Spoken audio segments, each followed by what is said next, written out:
इस मेथी दाने के लिए एक बात वैसे मैंने महसूस की है, हमारे ज्यादातर घरों में अचार जितने भी बनते हैं सब में मेथी होती है ज्यादातर। तो आप बागवट जी की बात अगर मानते हैं और सुनते हैं तो जो भी अचार में मेथी है वो अचार नहीं है, औषधि है, दवा है। माने आप कभी भी अपने जीवन में ऐसे अचार खाने से परहेज ना करें जिसमें मेथी है। मेथी है तो जरूर खाएं, वो चाहे आम का अचार हो, चाहे कोई भी दूसरा नींबू का हो, या जो भी अचार आप डालते हैं, अगर मेथी है तो जरूर उस अचार को आप खा सकते हैं। कुछ अचारों में मेथी के अलावा ये भी होती है, अजवाइन होती है।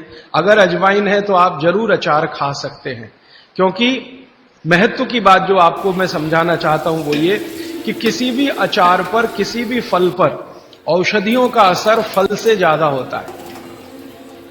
जो विज्ञान की बात है वो ये कि आपने अचार डाला, तो मान लो आम का फल था, आम के फल का अचार डाला, अब इस पे मेथी पड़ गई या इस पे पड़ गया ये अजवाइन पड़ गई, तो अजवाइन और मेथी दो ऐसी औषधियां हैं जो दूसरे के प्रभाव को बहुत कम और अपने प्रभाव को बढ़ा देती है।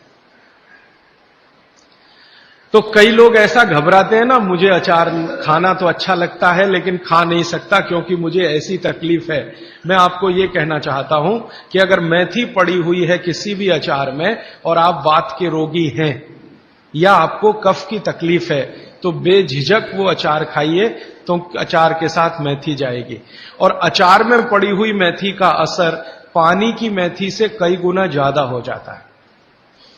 मैंने जो मेथी आपको बताई वो पानी में रात को डाल के सुबह खाना, इसका जितना असर है, लेकिन अचार में डाली हुई मेथी का असर इससे कई गुना ज्यादा है, क्योंकि अचार में ये मेथी 5-6 महीने साल भर पड़ी रहती है।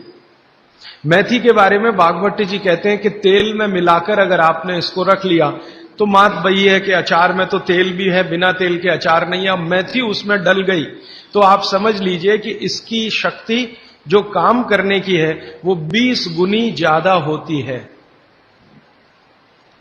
कम से कम 20 गुनी ज्यादा होती है। तो इसलिए अचार में पड़ी हुई मेथी जितनी पुरानी होती जाएगी आपको उतनी ही लाभकारी है। और